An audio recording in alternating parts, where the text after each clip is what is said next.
Welcome back to the Vibes by Alicia podcast. I am so thrilled that you're here and giving me a bit of your ear to hear the stories and ideas that I find meaningful and inspiring. This podcast is designed to encourage all of you to be so inspirational that other people crave your vibes. This is the podcast for all of you out there that are waiting to hear information on how to create more pleasure in your life, you guys. I am so excited to be bringing to you Dr. Amir Marashi.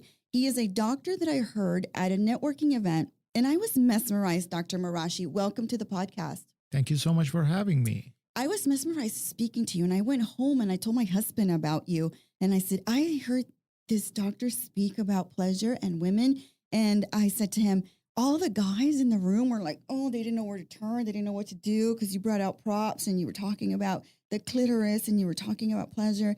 And all the women were just like staring at you, like, worshiping, like, oh my gosh, he's finally saying something that we need somebody to say, like it just meant so much. And it really touched me. And that's why I went up to you right away. And I said, Dr. Marashi, I want you for my podcast.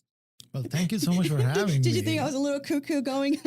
No, listen, I get that all the time, but I really appreciate that because we need to spread the information and we need to talk about it more and more. And so people like you who are bold enough to want to have me on their podcast, because a lot of people are like, oh, you are not even my friend. I want to talk to you. And I know. Sitting in a restaurant, you're talking about vaginas and clitoris. Everybody looks and says, oh, is he a pervert? And then you got to say, no. This is actually to empower women. No, and Dr. Marashi is definitely not that. He is a board certified OBGYN. He's an author. I just got the book and I'm going to show you guys all about that. He's a founder of Cerē. He has over 20 years of experience in the medical field and was the first doctor in the U.S. to host an official cosmetic gynecology rotation for OBGYN residency training. In 2020, Dr. Marashi published A Woman's Right to Pleasure, a distinctive collection of over 200 works and original texts from over 60 of the world's most important and well-recognized female identifying artists, writers, creative thinkers from around the globe. Why that book, Dr. Marashi? What is that? Why is that collection so important for you? Well, the book was all about empowering women and talking about a woman's right to pleasure. Because if you go back for many, many years, we've been talking about male pleasure. There are so many medications, so many herbs for, male pleasure. Viagra got approved within less than a year. It was actually much faster than COVID vaccine, some people say, for the scale of the studies that they needed to have, because male pleasure and erections are very important. And it's something that you can see.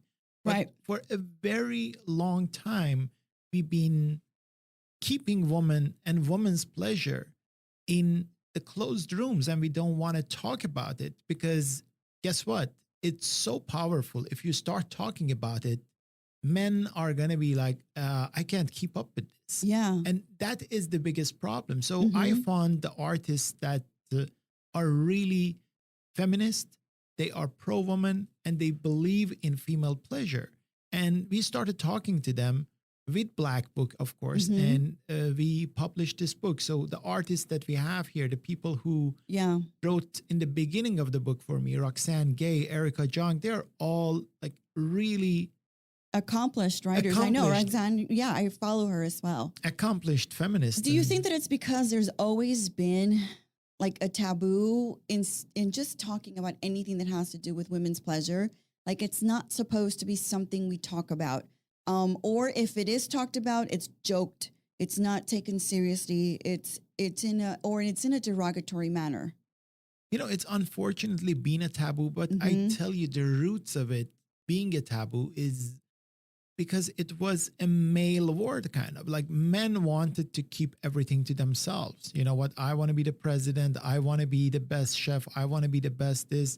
The doctors, female couldn't go to medical school for many, many years. If you see, even in Europe, Maria Montessori was the first female who went to medical school, and everybody was like looking down on her. You know what? Women have to have kids, have to stay home, have to cook for their husbands. The traditional roles. That was the thing. And still in some African countries and some other countries, you see they do female genital mutilation, which is very close to my heart because these women are the women who actually got me into becoming the, whatever you want to call it, Vagilangelo, the Vagina Whisperer, all of that.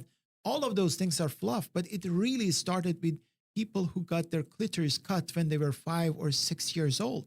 And when I started working on these people and see how they strip them from the most important part of their body, from pleasure, to make them only into baby making factories. Dr. Marashi, is that cultural? Is that a religious?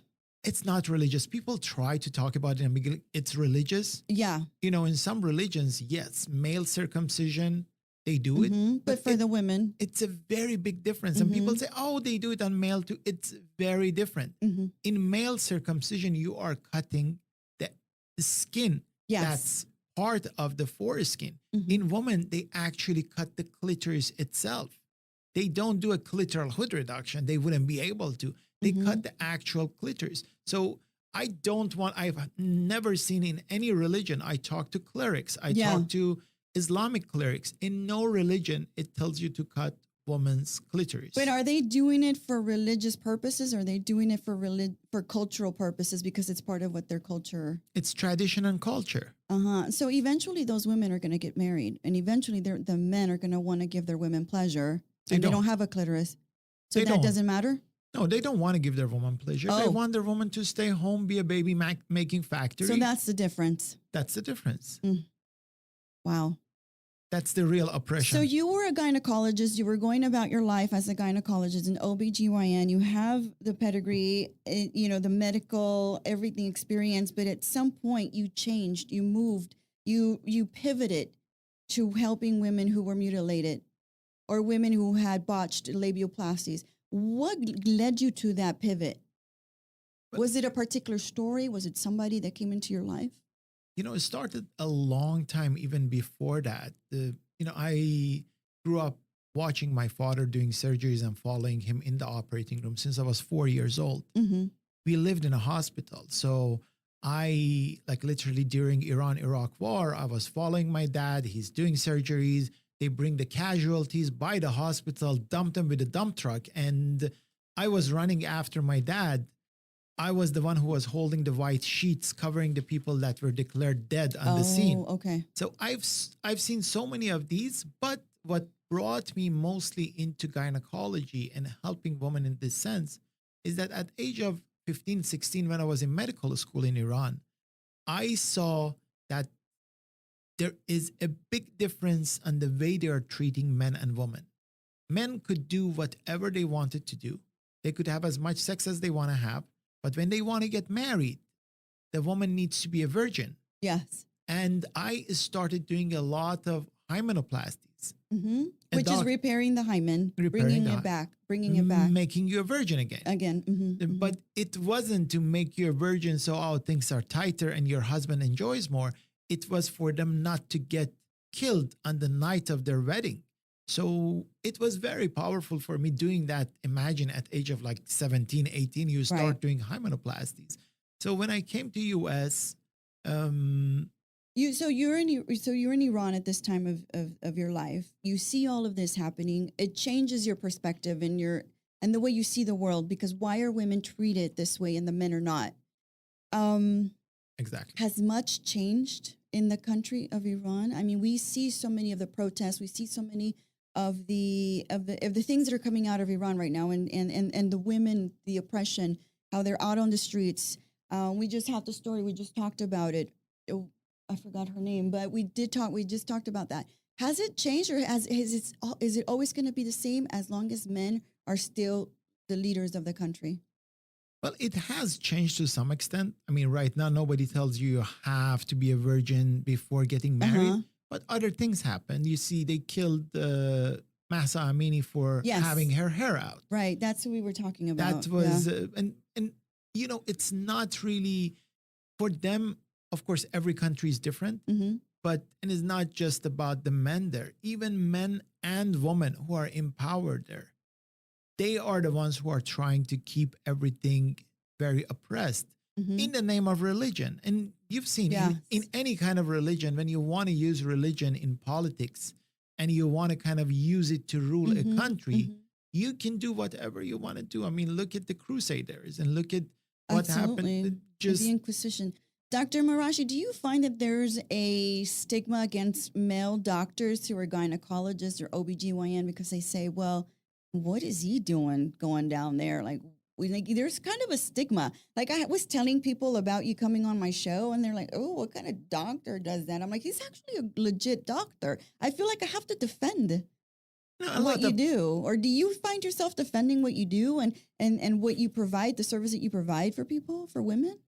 I feel like at this level right now, Uh-huh. because I've seen so many patients and people have seen how genuine I am. I mean, look, I have Mm-hmm. over 70 artists that they are all feminists and they would not want to be with any other man on a book. And they came on the Yeah. same book with me because they see it's genuine and it's not just about, okay, so it's business of like cosmetic. No, we are going to Haiti for days and we do surgeries on people who don't have money. I have patients from Rwanda, Somalia, and Egypt coming to me, and I really, uh, repair them. So Is it possible to restore the clitoris? it is. It is It to some is. extent, not all of it, but Okay. it's possible to bring some of the sensation back. And remember, imagine if, God forbid, you're blind Mm-hmm. and you cannot see anything, and now there is a surgery I can do that you can be not completely blind. You start seeing some halos, and then slowly you start seeing just black and white. It's Yeah. much better than not Then seeing nothing. anything. Mm-hmm.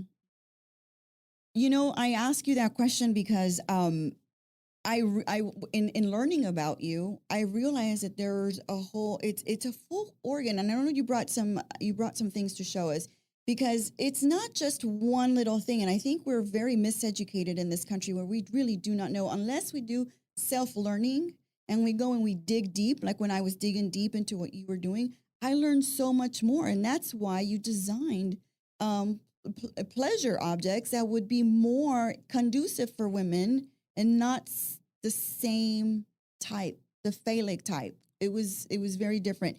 So you have the moniker of the Vagina Whisperer. Tell me, who gave you that name? Where did that come from? The Vagina Whisperer started from my nurses actually in Oh. Haiti because Oh, there was a patient that, when you go to Haiti, it's not like America. Oh, who has this insurance? Who can afford? Who can't afford? Everybody lines up. They know a doctor came from America. And now after like 3 times, I had a reputation there. So we have a line of probably 300 people there. unbelievable. And they would wait. And if we didn't get to them, they would wait to be seen next day. Mhm. So there was a woman apparently in the middle of the line, and everyone said, oh, she can go to the front. And they're like, Mhm. there's no way you're going to see her. I'm like, why? They're like, in French, they're like, she smells like poop. Oh, I'm Uh-huh. like, okay, well, let's see if we can help her. So this woman, her husband divorced her. mm-hmm. She cannot see her kids. Mm-hmm. The whole society outcasted her Mm-hmm. because she literally smelled very, very bad, like Mm-hmm. a rotten kind of stool. And she came to the room, and of course, they told me, they warned me. It smelled very bad. We had to close that room for the whole day afterward. Mm-hmm. I don't have a sonogram machine that can do what I want to do with it. I don't have like a CT scan techniques, none of those. But as soon as I examined her and I saw this, I'm like, listen, she has a fistula. She has a rectovaginal fistula, meaning that her rectum is connected to her vagina. Oh. So the stool goes and sits Mhm. in her vagina and starts smelling bad. Oh. And it smells so foul that nobody wants to come close to her. Uh-huh. And they're like, no, there's no way. I'm like, I'm telling you with my exam. So the nurses didn't believe it, but I'm like, we're going to book her for tomorrow morning and we're going to do surgery on her. We did the surgery. She never smelled for another day in her life.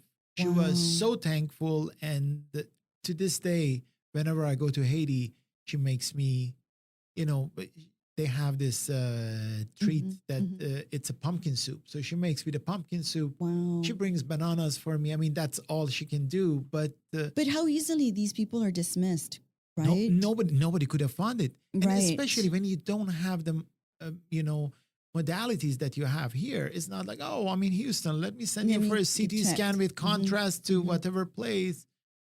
This is the problem. Imagine this lady lived in this situation for 6-7 years. So Unbelievable. we fixed her, and the nurses said, you know what? You are a vagina whisperer. So that stuck with me. That's where it came from. And good for her to seek help. Well, Because she didn't feel shame either. Like she knew that she needed help and there was something going on. You know, if she would have felt the way people ostracized her, she would have stayed home and just dealt with her smell. She But didn't have knew a she home. needed something. Oh, she didn't have a home. She was Oh, homeless. my goodness. Wow. Okay. So we're going to talk a little bit about, you know, and for me, you know, the reason why I also wanted to have you on is because a lot of the women that listen are women who are transitioning ourselves. Like we're in our late 40s, early 50s, heading into perimenopause, heading into menopause. So, you know, one of the things that I've heard, it hasn't happened to me yet, but one of the things that I've heard is that there's a diminishing in your sensibilities, or you're not really feeling, you know, excited as much as you used to, or you're having trouble getting excited like you used to. But I want us to tell people, and I want us to tell women that there is help, there is possibilities. You have different products. There's different things. Obviously, talk to your gynecologist, talk to your doctor. But Dr. Marashi, what do you suggest? What advice do you have for us? That's my audience, my listeners, the women who come into my audio world. So this is really important. And then if you have this, the people who are listening to this, if you can watch the video on this part, this is very important because look at my face.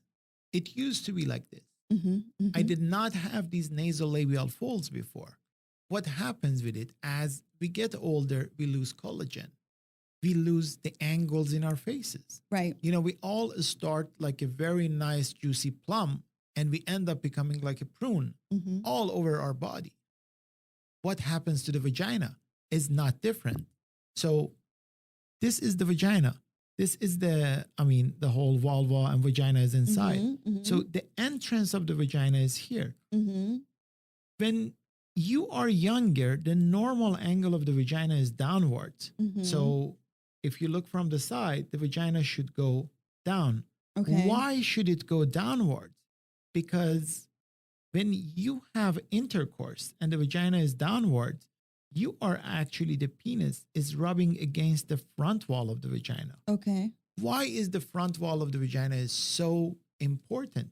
Because the front wall of the vagina is filled with 10,000 nerves. What are those nerves? This is the actual clitoris. It's sitting around here. So these are all the nerves that you feel here.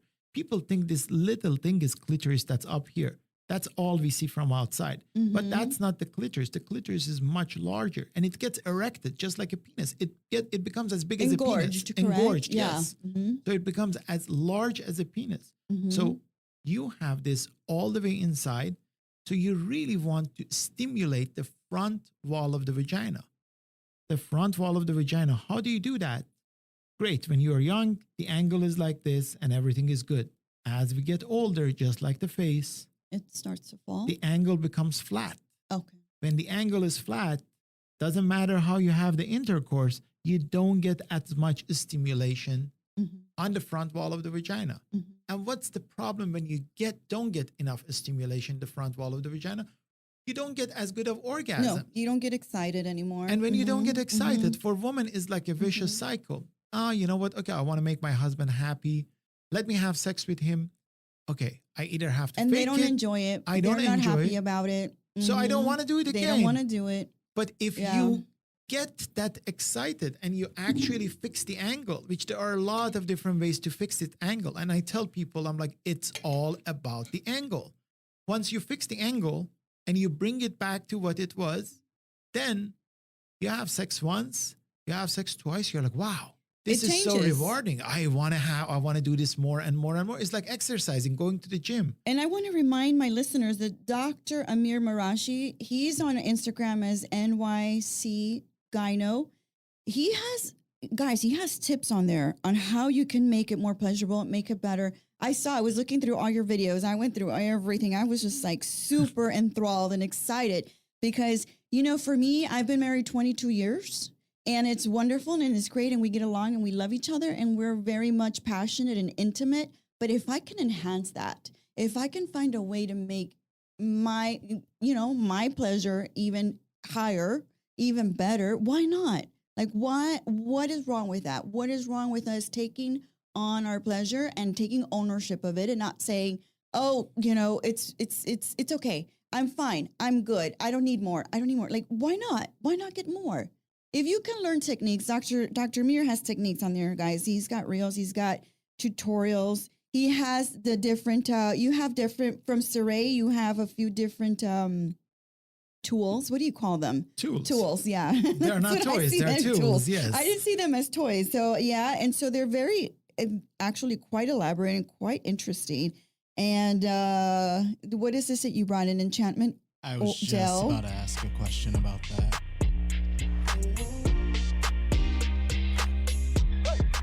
Friends, I want you to meet my favorite bilingual realtor, Elmer Garcia. You all know that a passion of mine is real estate investing, and having a great realtor by your side is essential. Elmer knows the city of Houston like the back of his hand, and not only is he highly regarded by his clients, but also by the professionals in his field. I can tell you from experience that he is attentive, trustworthy, thorough, and detail-oriented. He knows what I like, y'all, and seeks out opportunities for finding the right property for me. His services range from residential real estate to commercial and investment. He will guide you the entire way, I can tell you that. You can email him at elmerg.realtor@gmail.com or call him at 832-512-5752, or you can also find him on Instagram, elmergarcia_real estate. And don't forget, anything real estate is his forte.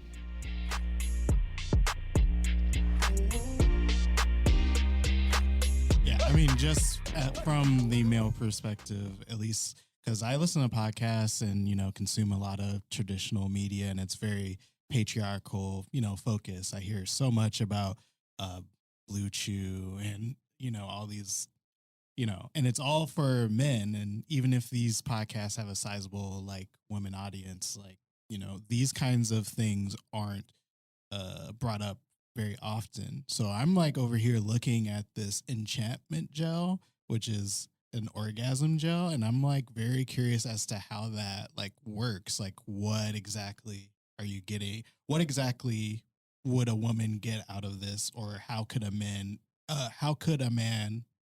take advantage of something like this? Of course. And I tell you a couple of things about that before I talk about that. Enchantment and getting orgasms for women are very important, as she said. And making them better is very important, because what happens is that you go to the gym. You love going to the gym. You go for 1 hour. You get so much endorphins in your body that you want to go back tomorrow. Right. When you have a very good orgasm for women, you get 10 times to 50 times more endorphins that are your internal morphines. So guys, ladies, stop going to the gym. Don't. I'm just kidding. Stop going to the gym. Just get good orgasms. If you get a good orgasm, you're going to end up, feeling like you've gone to the gym for a good 10 hours. So I knew how important orgasms are. That's why we worked on fixing the angle, all of those. But we knew that not everybody has access to the surgeries that I do or procedures that I do. So I've been working on enchantment gel for the past 5 years. And we tried so many of my patients. I'm so thankful to them, even the victims of female genital mutilation, to increase the sensation in the clitoris. What do we have to do to increase the sensation and to actually turn women on? You want to erect that clitoris. You want to engorge the clitoris. So this is kind of like a hack. Instead of, waiting for it to get engorged with a lot of foreplay and everything that some men might lack and not be able to do it, or they're not patient enough. Even for women, when they want to masturbate themselves, put a little bit of this on the clitoris and start massaging it, and it brings a lot of blood supply. Now, I didn't want it to be something bogus, because there are lots of bogus things out there. So I hired another doctor who we are working together, Dr. Kimberly Lovey, and she's amazing. She's actually a radiologist. She does radiology. She was a medical engineer. She went to Harvard, Yale. I'm like, listen, I want to actually be able to show that this is making a difference in the clitoris. So we created the first sonogram protocol, just like you do a mammogram. We do a Okay. clitogram. We do a clitogram to look at the clitoris. And we had, for the first time, we have 3 articles in medical journals on sex tools and on the enchantment gel, because we show that, okay, we put this on the clitoris, we did clitogram before, and we did clitogram after placing this. And we actually see how blood starts flushing to the clitoris and gets it engorged. Now, it works on men as well. But of course, when you use it on the penis, remember, penis is not as mucosal as vagina and clitoris. So it doesn't get absorbed as much. But a lot of my friends, men, love this on the penis. A lot of them, especially the men who are, their partners are men, use it on the anus. And they're like, wow, the amount of all the erogenous parts of your body, even on the nipples, increases the blood stimulation. But that's the way enchantment gel works. That's how it works. Yeah. No, and I think those tools are amazing and fantastic to have. I think if anything, if you can make it better and enhance it and educate yourself and learn a little bit more, I feel like we have to self-learn a lot of things. I don't know that it's necessarily available quite so freely and easily. I think there's still in this country a lot of shame in talking about this thing and talking about these sorts of things. But listen, you are doing it, and a lot of other people. I have a lot of podcasts. There's a lot of people interview me and interview my team and other people who, I'm not the only person who is doing this. There are some other doctors, other, sex practitioners who are talking about these. So we are trying to increase the education. We want men to, the reason I have these stickers, I want people to know what this is. We have a t-shirt. We have this on the back. Yeah. In New York, we talked to 100 people. 99 of them didn't know what this is. Airplane, spaceship, bird. No, it looks like one of those, what is that? That bone? The like a wishbone. It looks like a wishbone. We got a lot of wishbone too.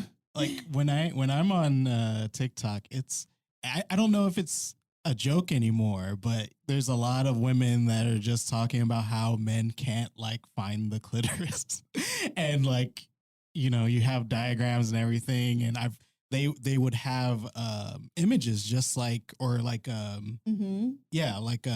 figures that actually describe it. And yeah, it seems as though a lot of men either don't know or refuse to know what is going on down there. And how wonderful that we can share that with our guys, right, Jamal? Right. I think it's important that we also tell the men, listen, this is what's going to make me feel better. This is going to make our sex life better. This is how we're going to connect a little bit more. It's not just a one-way street, ladies. It's a two-way street. We deserve as much pleasure as the men do. I think there's this thing, and I think younger generations are getting through that, and they're not so much about that. But I grew up in a time when you didn't talk about this at all. It was just, our boomer parents. And then before that, they didn't talk about this at all. Imagine if we have this information, we have all of this, and we tell our mates, we tell our partners, it doesn't matter who your partner is, and say, I just learned something today. Let's try it out. Let's see how it works. And trust me, your partner, men actually really like this. Yeah. When they start learning about it, I talk to my friends, I talk to men who, come to the office with their partner. When they start listening to these things, they're like, wow, I learned so much today. And I actually want to make her happy. Yeah. There's a procedure that I fixed the angle of the vagina. I actually registered it. It's patented, and I'm teaching other doctors to do, because so many people don't have the means to do a full-on vaginoplasty. So we do this vaginoplasty procedure that we do a couple of stitches in the vagina. We change the angle. And a lot of men, when they learn about it, they're like, you know what? I want to bring my wife, I want to bring my partner for this or for other procedures, not because they want to do a favor to themselves. I mean, of course, they're going to be tighter, so it's a favor to themselves too. But they're like, I want her to actually enjoy having sex. I don't want her to have to fake for me. I had two patients last week. One came all the way from Florida. The other one came from Quebec, Canada, and both of them, Montreal, Quebec. So no, Quebec City, I think. Both of them, the husband came with them, and they're like, look, we are like in our, the, the wife was 55 years old. They're like, we are in our 50s, 60s. I want her to enjoy. I watch your Instagram videos and I actually want to do whatever we can do. Right. Because look, like you can have, and people say, oh, well, I already get orgasms. That's fine. It can always be better. It's kind of like, okay, Of I can have an course. omelet. I can have like a ham and cheese croissant, but I can go to a steak dinner too. I can do this. If you can make that better for yourself. Yeah. And I think the other problem, Dr. Marashi, that I come across when I speak to women is they're afraid to tell their men what they want. And I don't know why you're afraid to tell your man. You've been married to this man for years. You talk about everything else. Why can't you talk about what you need in terms of what makes you happy? You have to. Why? Why is that so difficult? And again, it goes back to, I guess it's upbringing, conditioning, how we're taught to keep, our mouths shut when it comes to that. You don't talk about it. You don't talk about it with friends. I bring it up with friends sometimes. I love to talk about those things, just because not only does it make them uncomfortable, but I'm like, how far along are you getting? How much pleasure are you actually getting out of your relationship right now? Are you telling him exactly what you like, what you don't like, or are you guys just? We've been married a long time. It is what it is. We're just going to settle for what it is. Why? Why are you going to settle? There's so many different things. There's tools. There's information. There's gels. There's things that you can look at and educate yourself. It's so important. Of course. I don't know. I don't get it. I wish it was more open. No, I guess it's for getting. me, and just not be such a shameful thing. Yeah.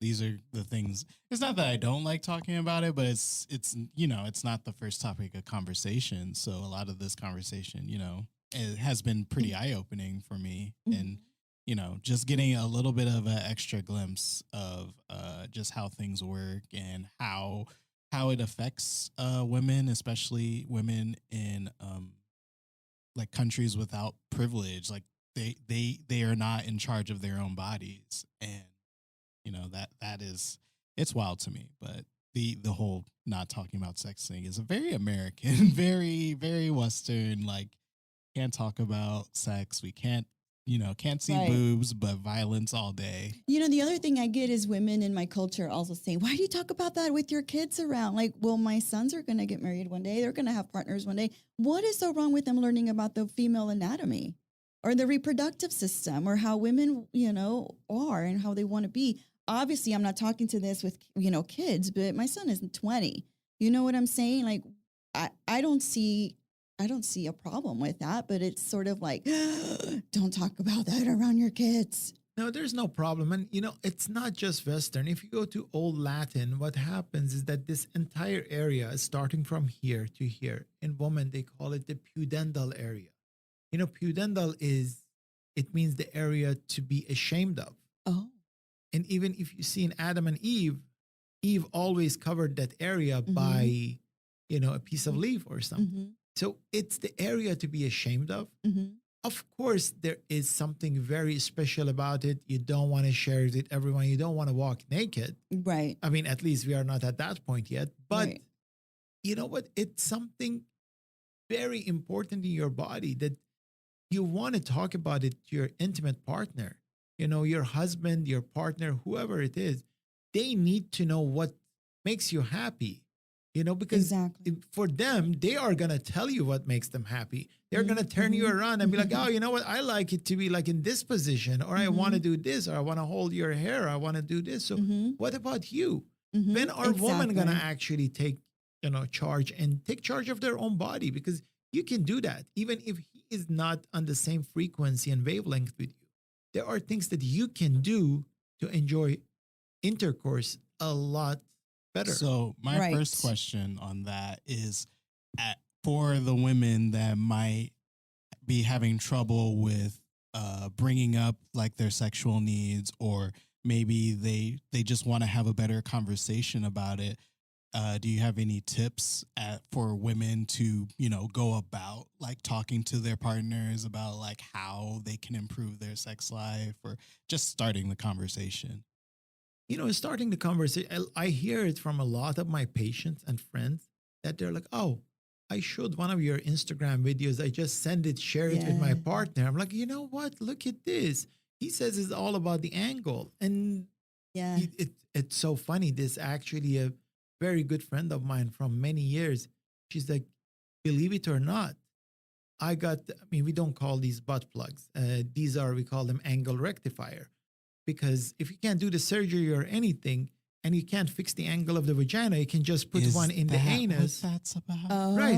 I had no interesting. idea. It fixes the Wow. angle of the vagina. So Okay. it's an angle, and that's why with ultrasound we measured. So the distance between here and here is the average distance that you need right underneath your perineal body to kind of push it Lift up, it up. to lift it up. So Okay. there's like a smaller, there's medium. So this is like the duo.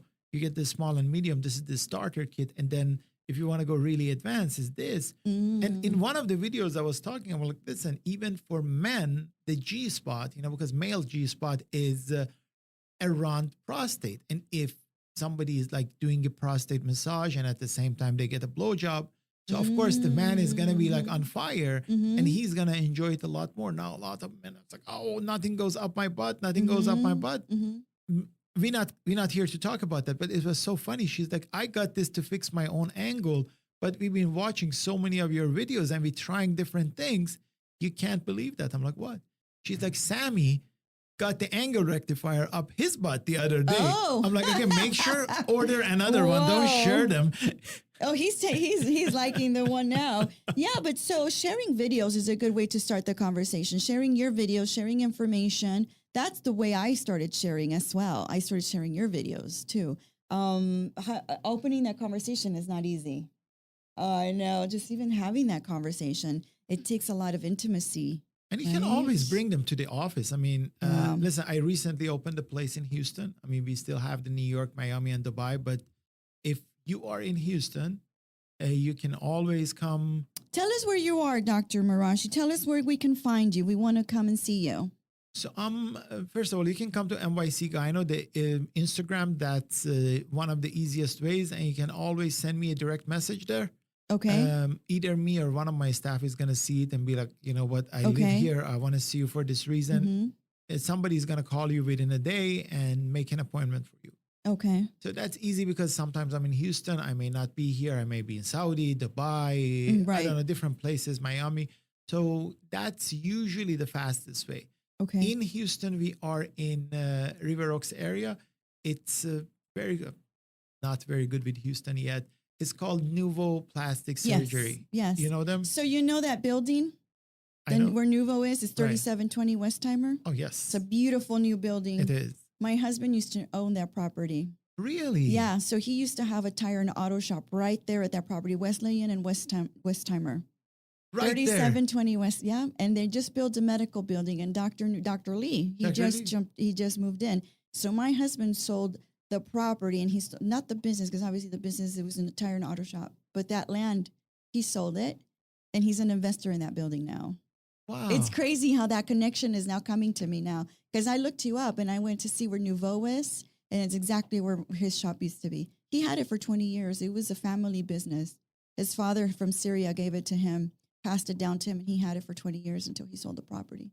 That's crazy. I know. It's nuts. It's crazy. And when I see it, I think now, wow, what it's become, because it was a tire and auto shop. It was an auto shop. It was an auto repair shop. And my operating room is right there. I'm gorgeous, sleek building now. It is so nice. Yeah, they're still looking for people to come in and do tenants. So if you know anyone else that wants to come in for that space, Sure. Yeah. Anyways, I know. I'm just saying, like, from my point of view, we need tenants to go in there. It's a beautiful building. It's gorgeous. I would recommend to anybody who's looking for that's a very nice place to be. Amazing, Dr. Marashi. That's great. So tell me a little bit about your Cerē Wellness, sexual wellness company, because I mean, if I could be a brand ambassador, Dr. Marashi, I want to be a brand ambassador for you, because I want to try all this stuff. So tell me a little bit about your wellness company, because we want to tell people also where they can find all these products. Sure. So get Cerē, getcerē.com or the Get Cerē Instagram. Okay. Or most of my post has some link to it as well. We started this, we started doing the research over 5 years ago, but we started the company 2 years ago, and we launched our products less than 6 months ago. And I can't believe how well people are receptive to it, because this is the first line of tools that are made and designed by physicians. If you see, there are so many things that are going in these tools. So first of all, they all are made of medical grade silicone, which my investors hated me for that because they're like, look, we getting these different prices. See how soft the silicone It is very They're like, soft. we get these prices. Why are you going for Velvety. like the highest one? I'm like, well, listen, I'm putting my name on it, and this needs to be very body friendly. So this is as close you can get to a medical silicone that you can use actually inside your body for an Okay. implant. Oh, okay. So that's number one. They're non-porous, so there's no way you get infected unless you get it dirty and you don't wash it. Exactly. And that's the reason I made them black. So our signature color is black Yeah. because as you see, there's a little bit of lint or hair or anything You can can see. see. So you have to wash them. And whatever tool or toy you use, please do wash them, because as a gynecologist, over 70% of GYN office visits are because of either bacterial vaginosis Oh. or yeast infection. And you can easily knock that balance of pH off in your vagina by Right. using a toy that's dirty. So make sure you wash them really well. That's the reason we made them black. And we basically have the anatomy in mind with all of them. This is one of my favorites. This is a spellbound stimulator. So Let me see that. let me first explain it to you. So this is something that you're gonna leave your husband for, which I don't want that to happen. I've seen this online. Oh, Yeah, really? No, yeah. I've never seen that. So this part that's inside, it vibrates and you basically stimulating the inner part of the clitoris. So imagine you have the vagina, clitoris is sitting there. So this is stimulating the inner part of the clitoris. Okay. And then you bend it to your size, and this sits right on top of the Oh. glands of your clitoris. So it's like somebody is kind of sucking on your clitoris as somebody else with a penis who has a vibrator on is actually sitting against your G zone. So you are stimulating everything at the same time. And I know. I wanted to feel it and see how soft it is, because that's one of the things about tools. They're harsh. And this is very velvety and very soft. I like it.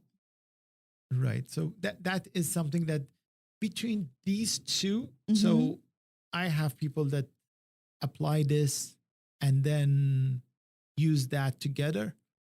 It just there's no going back, you know. And it's black. So once you go black, there's no going back. Yeah. Is that how it works? Is that how it is? No comment. All right, so let's follow Dr. Marashi. I am so grateful to have you, because if anything for me, it's about bringing information and education and inspiring women to just take on their own life and craft the life they wish to live and learn. And let's be out there. Let's not be afraid. Let's be bold. Let's be courageous. Exactly. That's very important. And don't be scared. No. Don't be scared, because trust me, your partner is going to love it. When you're courageous, when you take charge of your own body, you actually tell them, listen, this is the way that needs to be done. And sometimes you need some help. That's why we have the tools. Right. And that's why I call them the tools, because The tools. men need to buy it too. So our next set, we actually going to have a toolbox for men. They can come with their toolbox. Are you So the man can serious? actually use the tools on you. Yes. Oh, wow. And you know what? Your branding for your company is gorgeous. I was going to say, I love the colors. I love the Thank you. photography. Very sleek, very beautiful, guys. Y'all need to go follow them also on Instagram, because it is really awesome. And if y'all buy anything, doctor, are you offering any discounts or any offers, any promos? I mean, Sure. for my listeners, do you have Maybe- anything for us? Sure, I can have them make a quote for you. What's the name? Vibes. Of Vibes? Yeah. Okay, so you can do a Vibes 15. Oh, And I'm going to have perfect. them. Perfect. Vibes 15, yes. So if you wanted to purchase, you want to head over to their website. That's the promo code, and definitely they'll know that you heard him here. And you get 15% off. I love it. Thank you so much, Dr. Marashi. If anything, I think we have learned a lot today. Thank you so And much. I've come, to you, and I met you, and I'm grateful that now my audience gets to know you as well. Thank you so much. Thanks for having me. Thank you. You know what time it is.